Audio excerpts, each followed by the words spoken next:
This house was printed using a novel concrete 3D printing technology.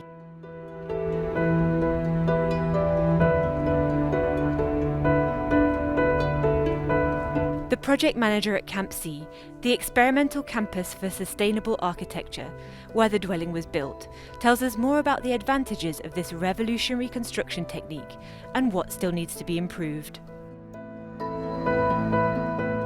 There are a lot of advantages with this technology, such as using less materials to print, because we only print there where the material is needed.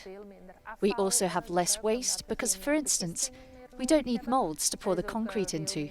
We don't transport as much to the building site either.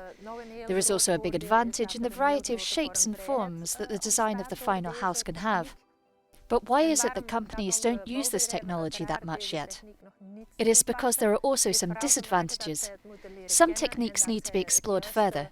For example, when the design is made, you need to transform it into a printable design, and you need the right software to do that. So we need more experience, more know-how to get the most out of this technology.